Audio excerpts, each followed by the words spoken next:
All right, and you're locked into another episode of the Anime Podcast. My name is Josh, and delivering redundant analogies to usually everything from Disney to Naruto to everything in between. I'm just so excited. It's gonna be a great episode. We have a guest lined up, and we're gonna be talking about another Studio Ghibli film. We are making our way slowly through all of those. It is my goal to do every single one of this in within the life of this podcast. And do you know something different? Maybe something behind me? We are using new lights. This is just I didn't know how it was gonna work out, but the this just sets the mood, the tone. I like the kind of the purple type of thing. We got Challenger a little bit in the background.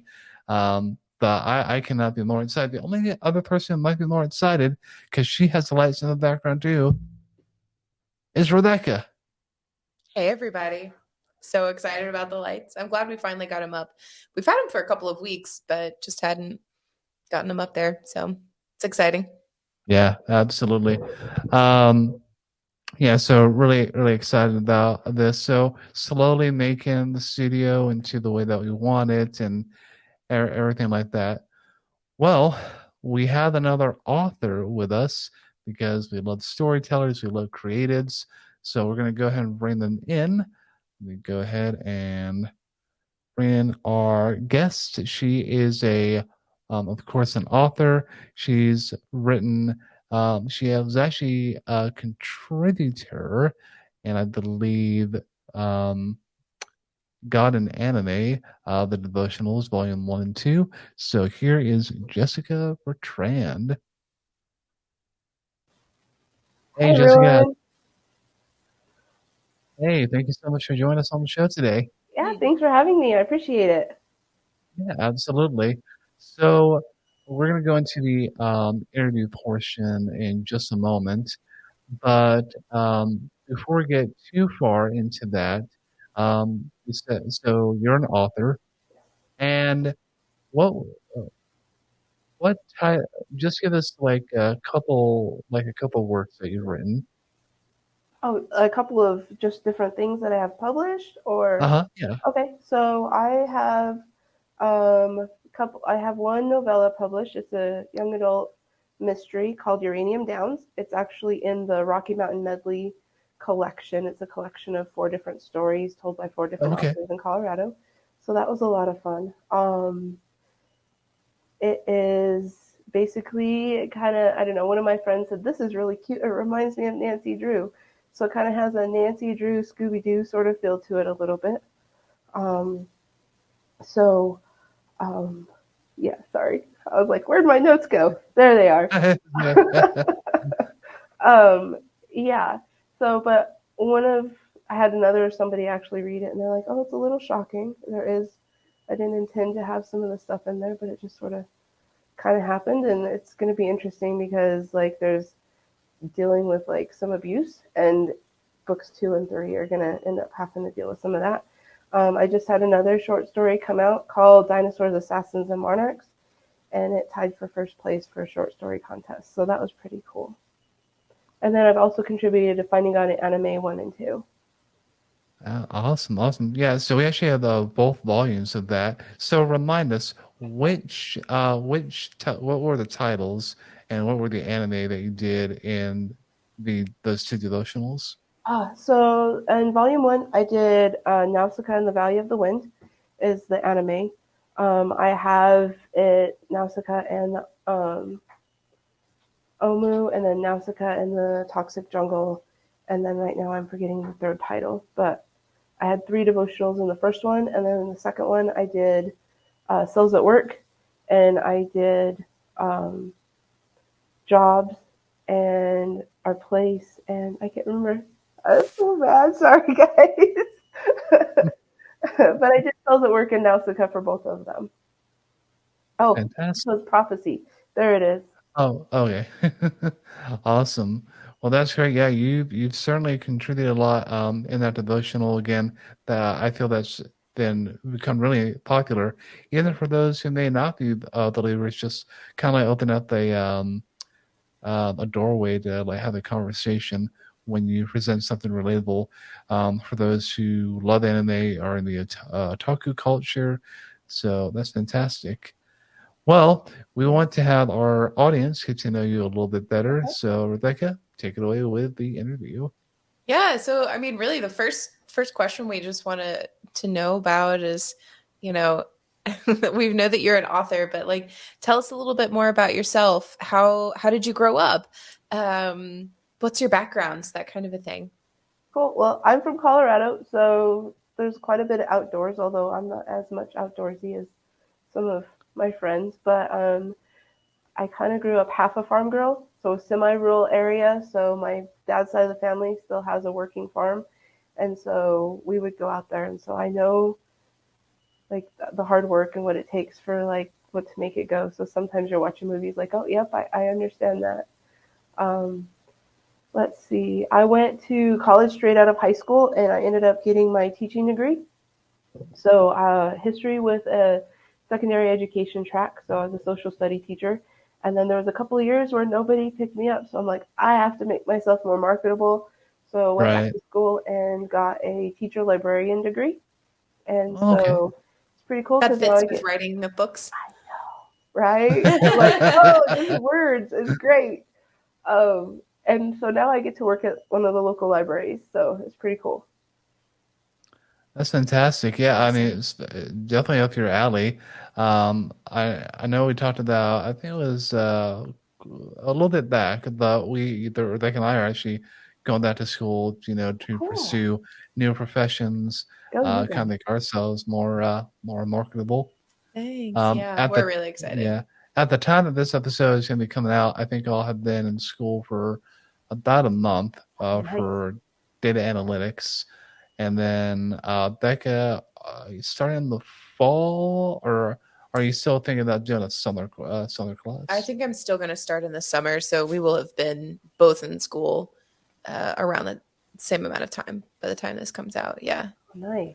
So we're trying Mhm. to get all of our fun stuff out of the way Well, not before. everything, Well, because we not. still have, We saw the con yeah. which will already been to that.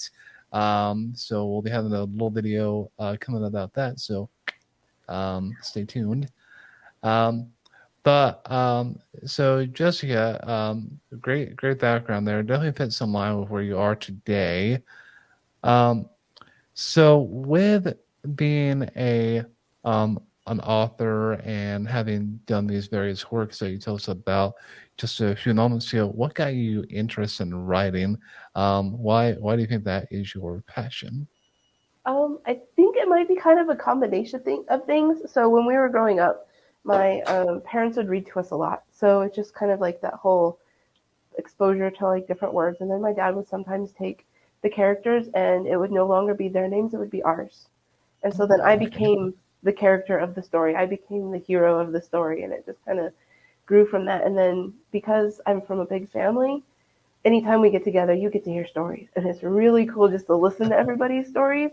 And so then, I started writing and exploring that sort of things. And then my mom would just sort of pepper me with questions like, well, what did it smell like? Like, why did they do that? And, so like the 7, 8 year old me goes, well, I don't know.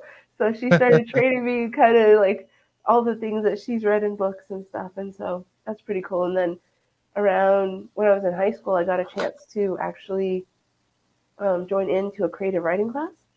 And so I had one of the professors from the college actually teaching me creative writing. And then 2009, all of a sudden it was like, went from, hey, let's do this idea to actually being serious about it.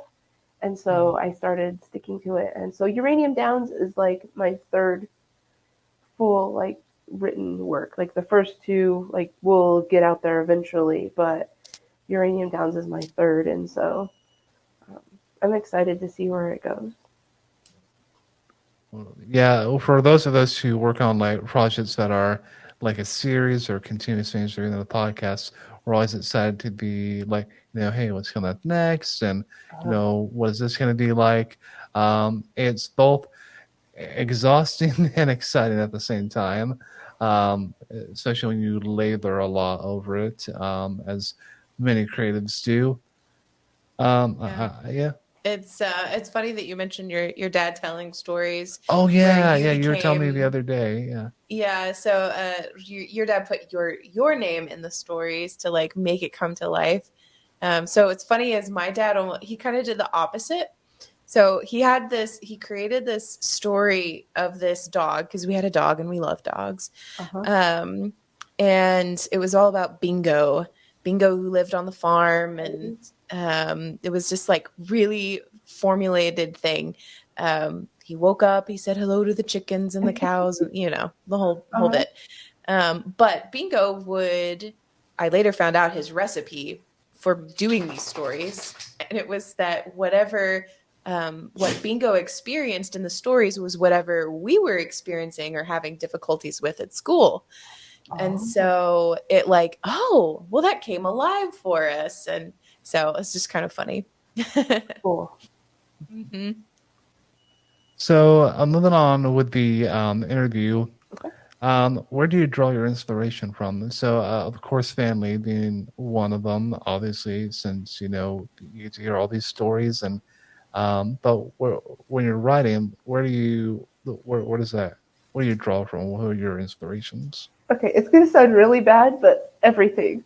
So it's just kind of like your quirky way of seeing the world.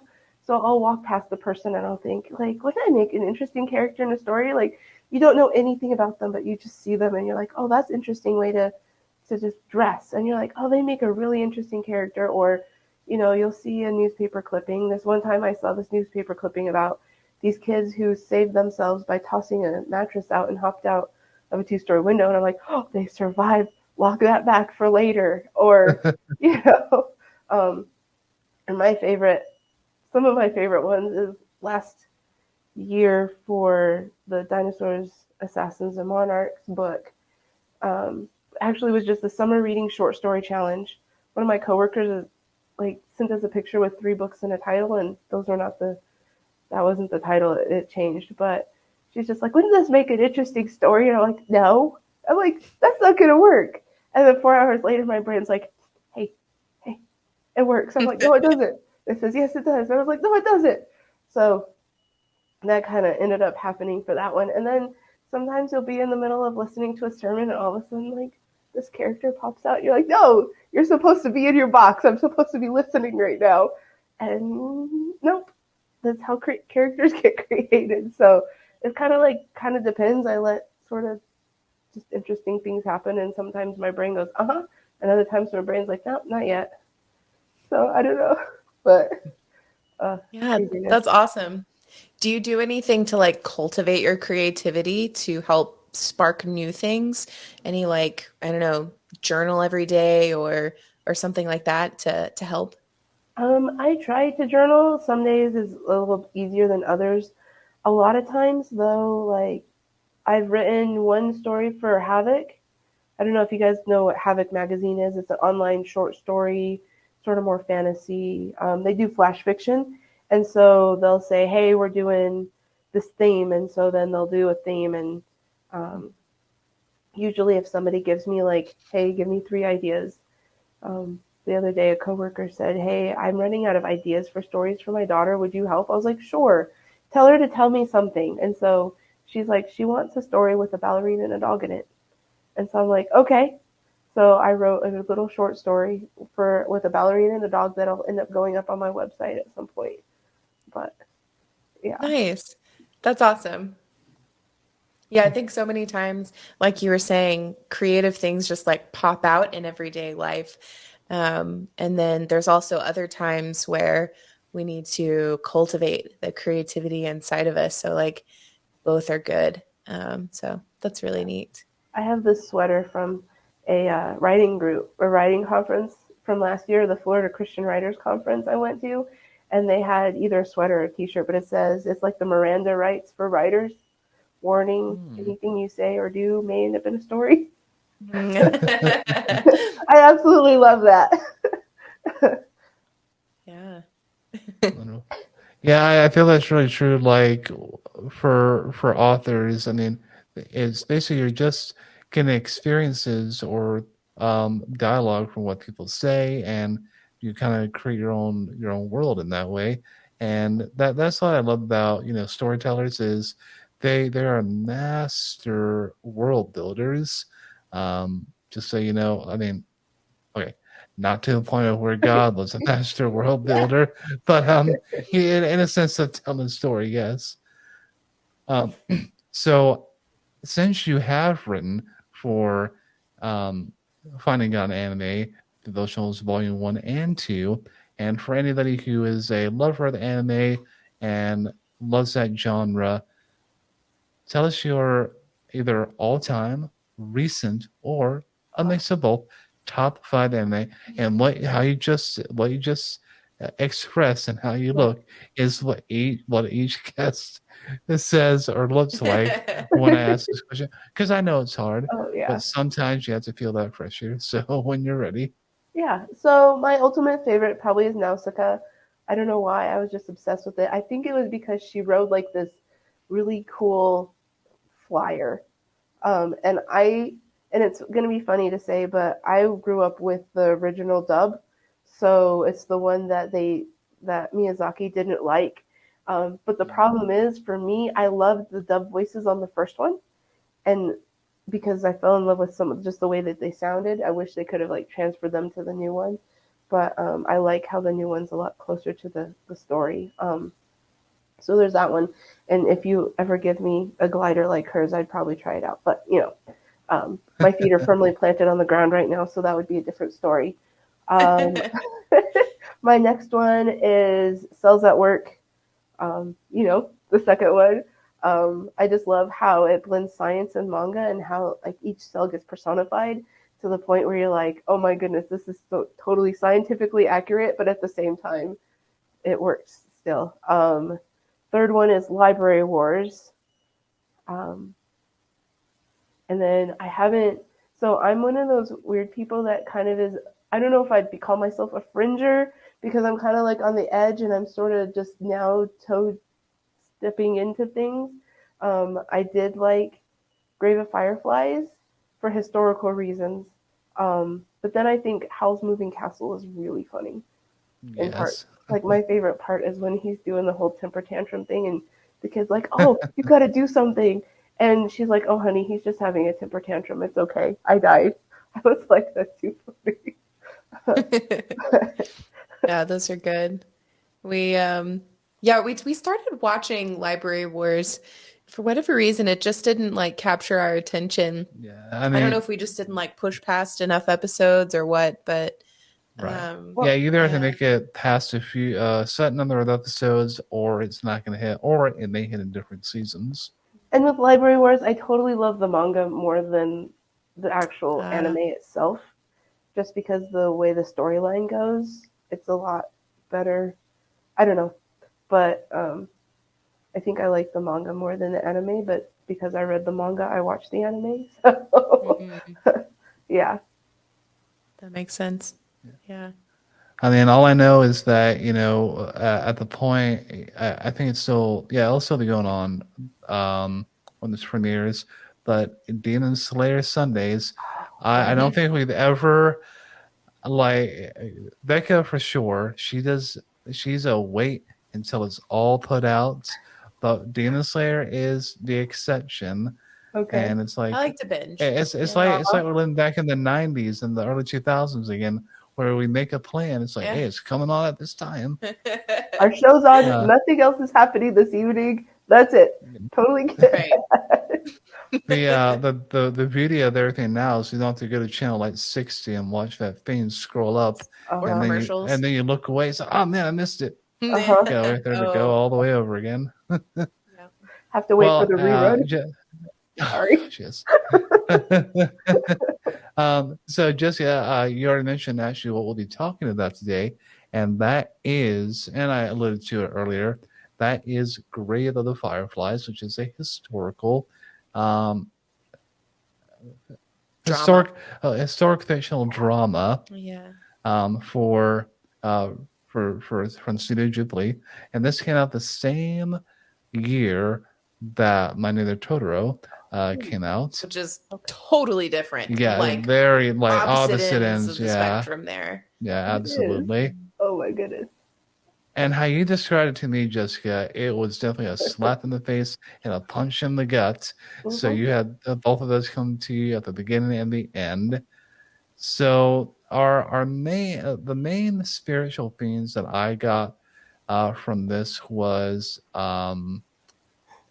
well the lack of generosity more so, and also the the mindset of kind of like carrying on and fighting the good fight until the very end, which these two characters, while they're sad, did.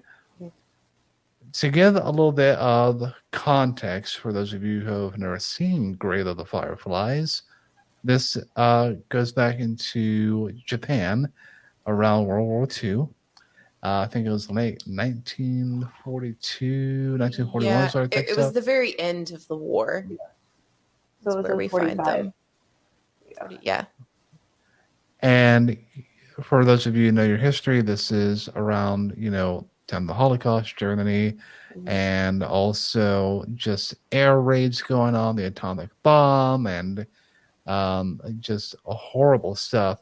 And Becca, you and I were talking the other day, is that nobody really wins in war. I mean, No. yeah, there is a winner, but the casualties and everything that goes along with it, I mean, it's not justice in our opinion, at least. No, and it's it just war is awful. Um and yeah, everyone, what's crazy is that the sort of rank and file person in different countries, they're innocent, like, and here they are reaping the consequences, I guess, of their country's decisions that people in power are making. So it was heartbreaking to see, particularly, what was going on in Japan at that time. But I mean, also all over the world, different things that were happening during that time frame. Yeah. And I love it for a historical aspect because, you always hear one side of it, but you never get to see the other. And so I think it's a really good showcase to just show what life was like in Japan during all of these raids and what it looked like to survive a napalm bombing and what happened with that. And yeah, it's crazy, but it was good to show like that other side. Yeah, exactly. Because we so often, particularly in school, and talking about teaching social studies, it's still social studies class. Um, we focus so much on sort of facts and Hmm. this is what happened, this was the time. Maybe you get a good professor, a good teacher who talks about stories, but it's usually, at least in America, focused on the American's point of view, rather than looking at, like Japan's point of view. What did that look like, and just how, yeah, horrific it can be. We sometimes forget there's a lot of crazy stuff that in our history that we would like to just sweep under the rug. Right. Um, Yeah, Yeah, exactly. With or though what both of you were saying, we tend to see one side in America. Unfortunately, we only present one side, the American side, and we have like just a tiny bit about the other side. In our from what we learn in general secular history classes that are taught in the educational system. But this film really gives us like, hey, these are the hardships and the outcome of World War II in Japan, and it was just desolate. it brings humanity back into the conversation, I think. it does. I've had a chance to talk to a couple of Japanese exchange students, not necessarily about World War II because it's very much not talked about. But he was like, "So, what does it look like in your world history textbook? What does Japanese history look like?" And I was like, "This is going to be embarrassing." So I showed him, and it literally was 3 pages. And he's like, "I was like, yeah, I agree, but when you have to cover from when you have only a year to cover so much, it's really hard to get it in. But Oh, for sure. Yeah. yeah. Covering the entire world in 1 year. That's so hard. Yeah, you can't focus too much on, although at least when I was in school, we focused like if what felt like the majority of our time on Native Americans. Uh-huh. Is Oh that still true? yeah. I don't know. I haven't actually done a class in a high school for a little while, but yeah, there's a lot of when you're talking about westward expansion, is a lot of um, like cultural history type stuff too, as they're getting pushed out. Yeah. Yeah, that's what I remember, man. History is my dad was the one who made me love history. Mm-hmm. Um, Well, yeah, he I took you all over Washington D.C. and Oh, that's cool. Yes. Gettysburg. Yes, that was exactly. But when he talked about history, it was always the stories Mm-hmm. that it was about. So it wasn't like dates specific on dates and you must memorize these things. Yeah. It was all um, the stories, and the stories stick to Yeah. me way better than dates. Like if you can fit the dates into the story, even that's awesome. That's what Mm-hmm. you should do, I think. But yeah, history is fascinating. There's so many different aspects of history. You can go down the road of, more recent history and then ancient history, sort of the classical historical stuff. Um, there's so much involved. And then you can look at like the art and how does the art look at history and portray what was going on. So much of our historical, particularly about ancient history, is all from art, which is fascinating. Anyway, wow, we going down a different Sorry. road here. Not a problem.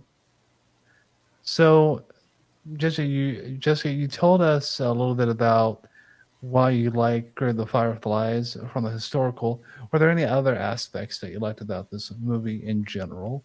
Yeah, there's a couple of points where I giggled at one point because um, not because he had to bury it in the ground, but he was taking out this cache of stuff that he'd saved from the fire bombings, and I was like, "What is in that jar?" And he pulled it out and he put it in his mouth and was like, "That's pickled ume," and he makes the worst face ever, like he had just Yes. sucked on a sour lemon. And I've eaten pickled ume, and you cannot help that face. It's literally like you've just pickled a plum because that's what pickled ume is. Ume is a plum, and so you pickled it like a dill pickle, but it's a plum, and so then you put it in your mouth, and you're just like, oh. Yeah. I've had it a couple of times, but yeah, I could definitely take that over natto. There's just something about fermented soybeans that I can't do, but yeah. Um, but that was really good. I loved how there's also this theme of love is stronger than the shame, because no matter what like Seita does during the storyline, Setsuko is always like, I love you. And so that's I just love that kind of theme through that. But and then how do we let the bitterness affect us? Because the auntie was very, very, very bitter, and she took it out on the kids when she shouldn't have. And so it just kind of led from one thing to another. But at the same time, like, how do we allow that to shape us? But then there Yes, was and also, what? sorry, go ahead. Go ahead. No, I no, go was going ahead. to say there's also heroes in there because the police chief, like Seita gets dragged into the police chief's office Oh after yes, he just yes, got the snot beat out of him by the farmer for stealing food. And he shows him lots of compassion. Like, he could have totally locked him up, but he knew exactly what was going on. It was just like, don't do that yeah, again. But at the same time, there's this weird mix of like how everybody deals with the stress. And the worst part of us usually comes out, but then sometimes it's really cool to see the good things that can come out from a hardship too. yeah. Yeah, Especially in that's so that true. scene with the foreigner. I mean, that police chief knew what was up. He's like, yeah, you can go. You've already roughed him up. You've already roughed him up enough. Uh-huh. And the Gatharan's just like keep going. It's like, what are you gonna do? It's like, well, I mean, with all these bruises, I might be able to, blame you for assault. Yeah. Uh-huh. And that He just, kind of touches yeah, his sword yeah, that's on his side, and he's like, "Oh, well." Guess I'm out of here Yeah. then. Well, we're talking about these different people who enter into these two kids' lives. Again, brother and sister. And so Zeta and Zeta? Seta. Is it Zeta, Zeta? I I don't think. know. I think so. And the girl's name was Setsuko. sister. That Zuko? Setsuko. Setsuko. Yeah. Zuko. Yeah. Okay. Seta. The aunt. Oh my gosh, I think we could do an entire podcast literally just on her. Yes. I So had so much to say that during and after the say movie. that can say your piece about this aunt, because for those who she's not our favorite person. Yeah, the aunt. I mean, we should give her some grace and that she was under hardships, but like you said, Jessica, the worst of us comes out when we're stressed. We can be turn into greedy, bitter monsters. Hmm. And that's exactly what this aunt was. Oh my goodness. First of all, we see my first inkling about who this character was when their mom, Seta and Setsuko. Oh gosh, Setsuko, yes. yeah. Mhm. Oh, okay, yay. When their mom died, and I mean, this kid, he's like 14 years old, and he had to bury his mom. He comes home, and like days later, weeks later, whatever it was, he finally says she's dead to his aunt, and she was like, "Why didn't you tell me?" Just Well, gets mad at him I mean, for not saying something. this kid is like 14 years old. Yeah, you're like, because it hurts. Yeah, Because he's sad. That's yeah. why. And he may have not had like lost anyone before. Again, before we get too far deep into this, basically the short and sweet of the synopsis is we follow this brother and sister kind of through the journey of their memories, because in the beginning, they both have died, and they're going through the course of the journey throughout like these different places. So like, let's kind of like take a walk down memory lane. Not a pleasant walk.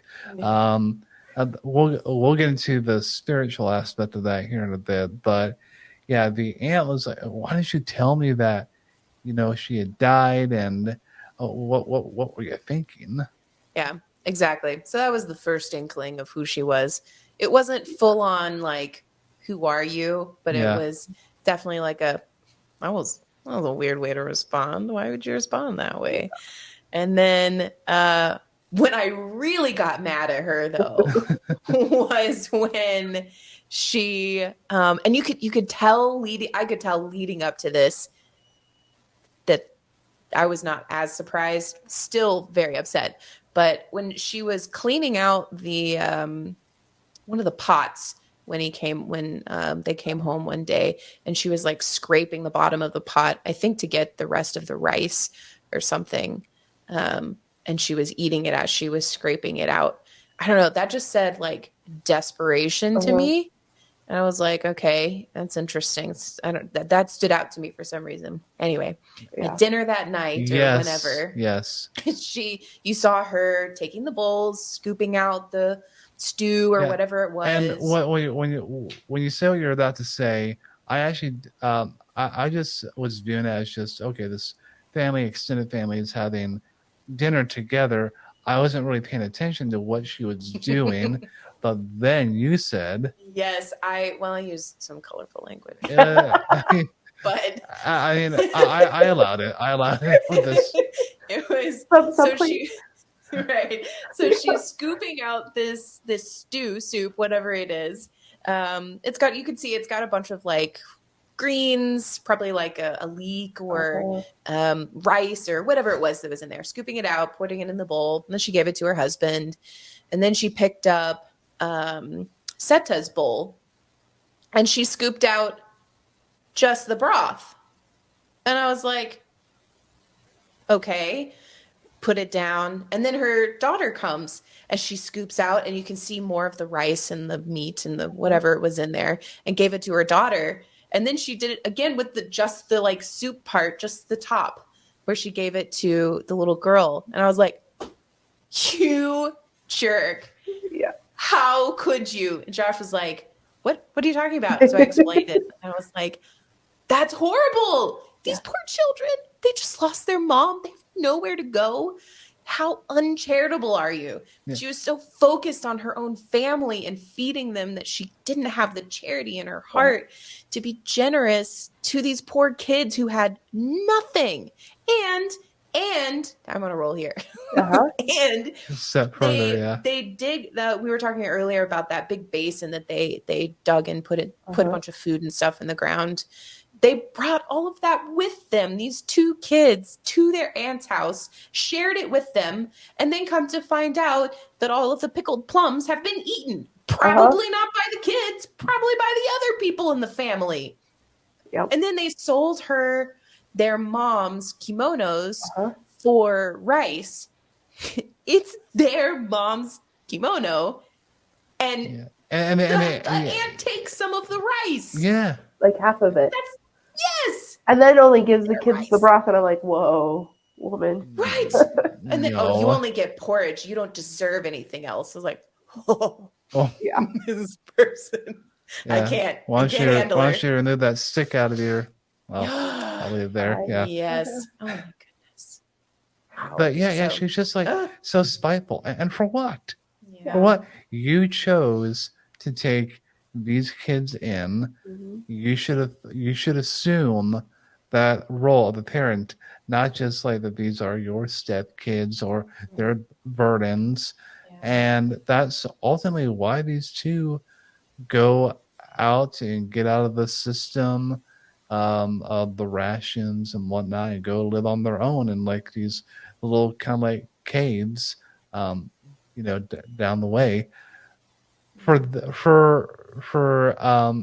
Zeta's character, I think that in his mind it's like, well, okay, I can either be, kind of like abused by my aunt, you can be abused by our aunt and just get treated like dirt, or we can make our own way.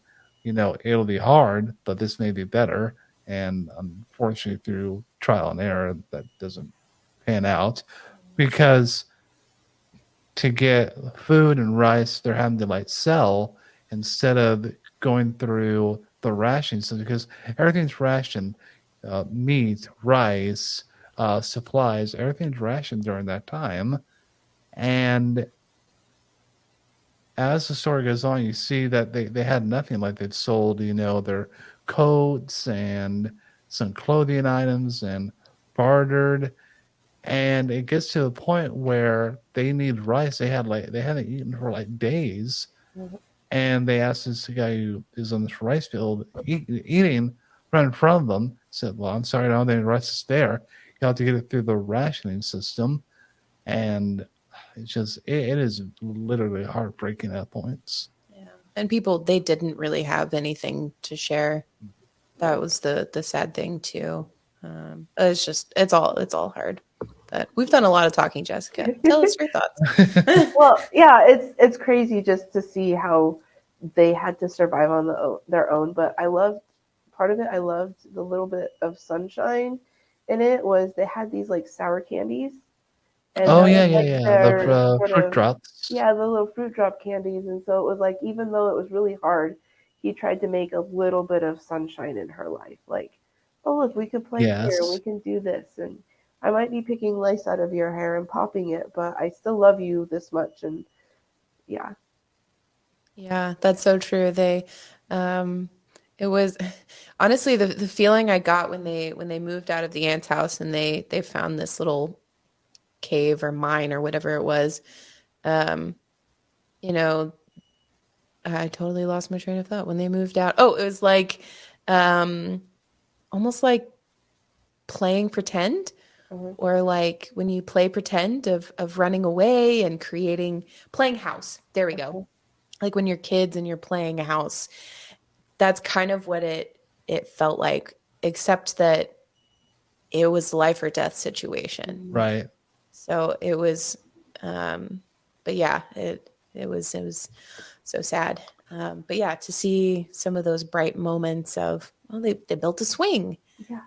That's neat. They got to build a swing, and they brought a they made a little prayer altar for their mom. And even though it was like mud balls that Uh-huh. they were offering, it was a space where they could remember her. And oh my gosh, seeing the little girl, particularly at the very end, Yeah. when she passed on, seeing all of her time in that space, I Yeah. was like, oh Yeah. my Mhm. gosh, It that just was grips your heart.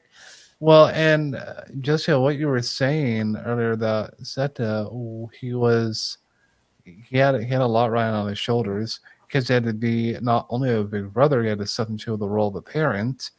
And at 14 is what we're estimating how Uh-huh. old he is. That I can't imagine.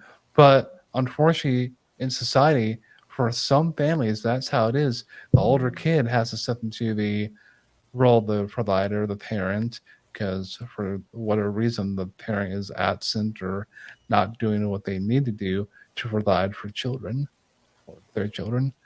Yeah. Um, but yeah, I loved how like he stepped into that role though. Like even though it was literally the same circumstance as with the aunt, he stepped in and was like, "Nope, I'm the big brother. I'm the protector. I've been doing this. I'm right. not going to stop doing this. I don't know what I'm doing, but I'm going to do my best I can at it."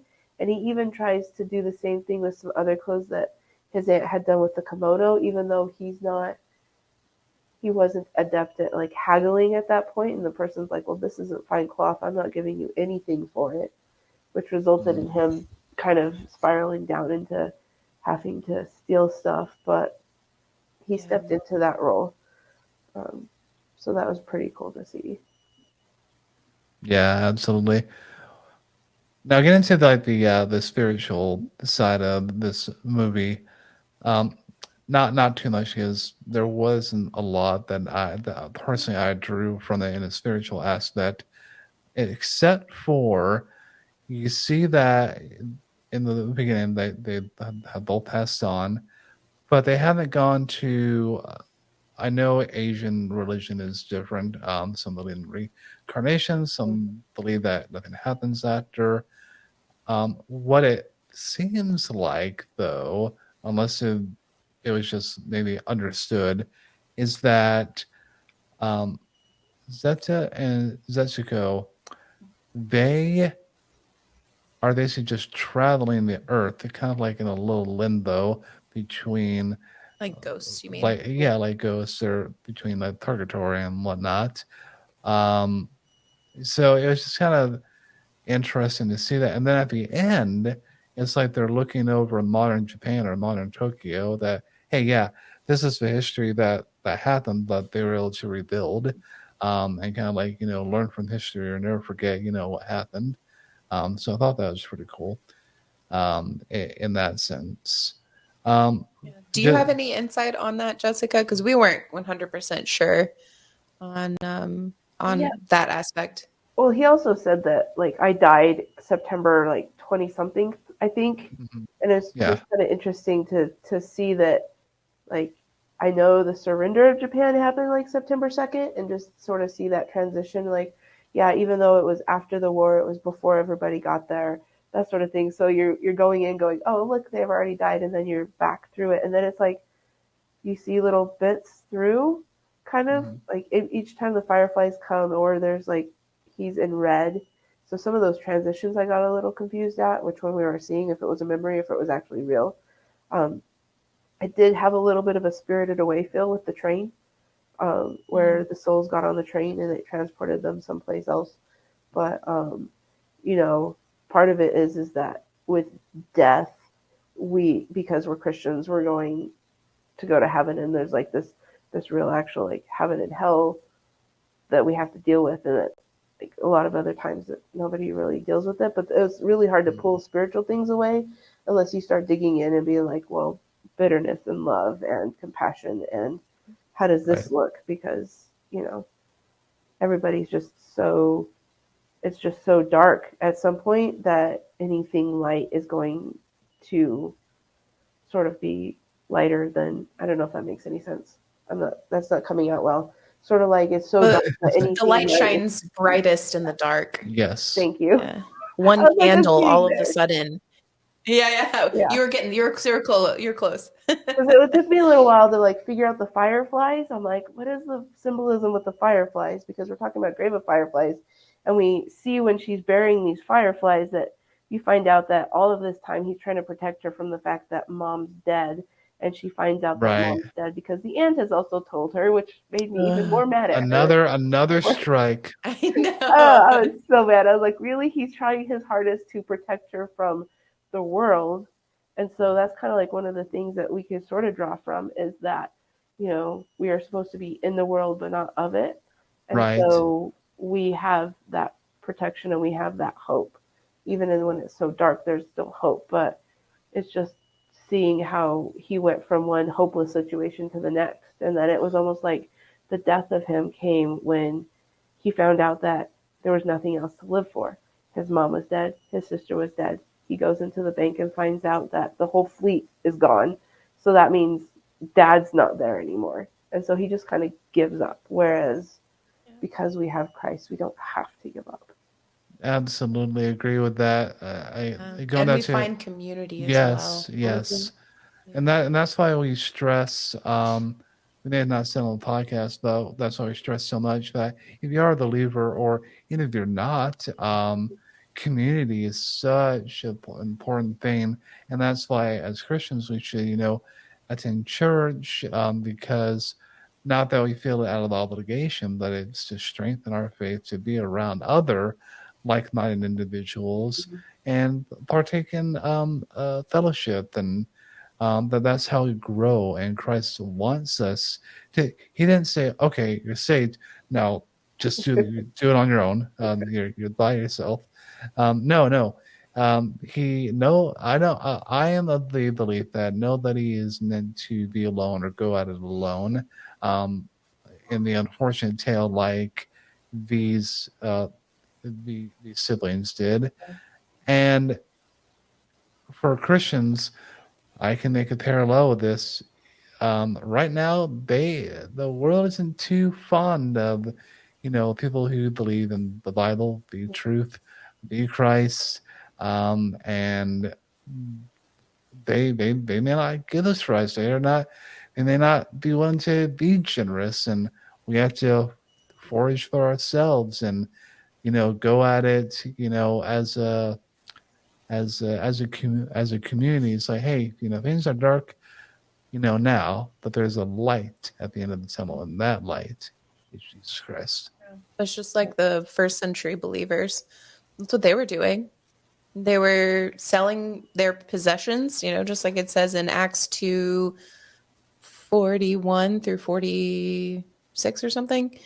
Um, yeah, it talks about they sold all their possessions and they gave to the poor and the needy, and they shared everything, all their food they ate together, and that's what community does.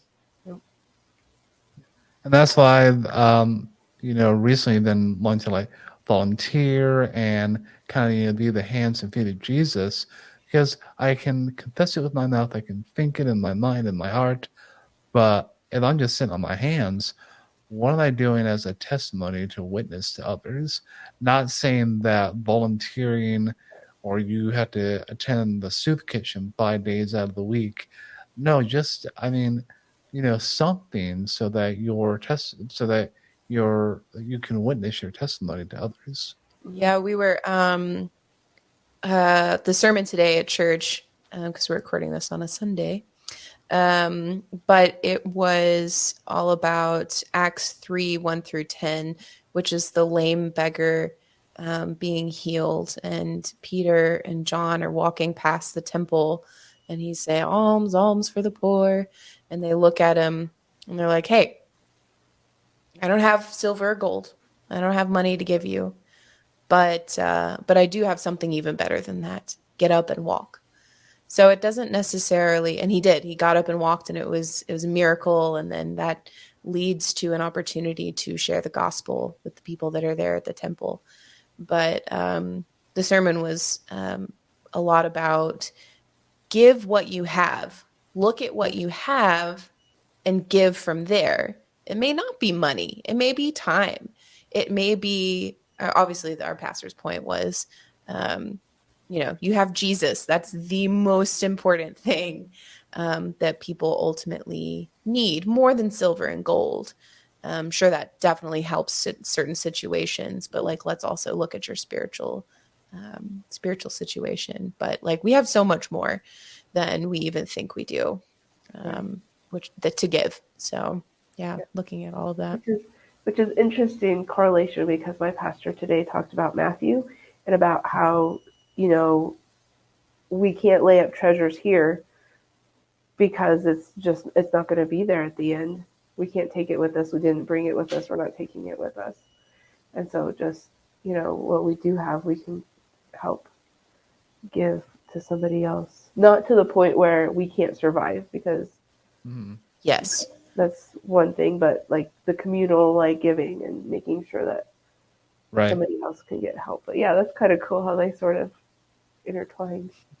Yeah, I know. I'm always amazed, like when we're going to be recording a podcast, somehow it always ends up that whatever our pastor's preaching on, it ends up correlating really nicely to whatever it is that we're going to be talking about. I need to talk with him about, being on the podcast and something, because, that'd be cool. For a faith-based podcast, believe it or not, we haven't had a pastor on yet.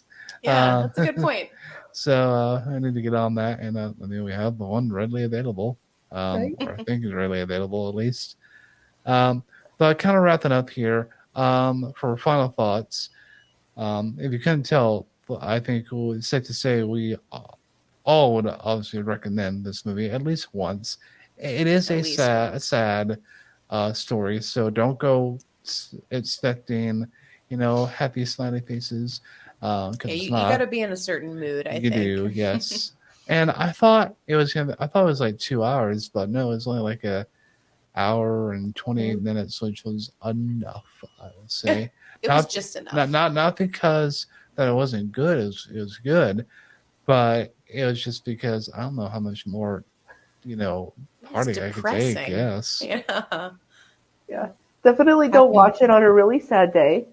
Yes. Watch it when you're like ready to sort of explore what other things were like. But you're in that mindset and you're ready to go. Unless you want to cry. Yes. Sometimes you're like, I just really want to cry and I cannot muster up the crying myself. You need to watch a sad movie. This would be a good one. Yeah. So either of you, any final thoughts or anything else that you would like to say regarding Grave of the Fireflies? I mean, I could say a lot more about the ant, but you could. But we dug on that too much. We want to know. How about you, Jessica? I think it's just good for perspective. Like, I know I've sort of said that already, but it's good to always see somebody else's point of view. And if sometimes it's easier.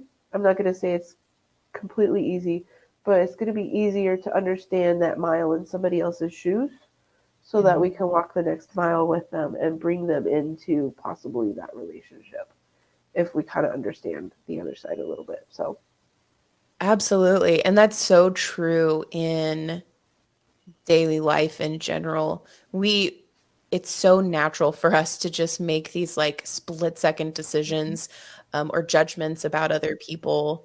They're like, well, they're obviously a terrible person because they did this thing, when it's like, well, you don't know that person. You don't know what they've really gone through, what brought them up to this point.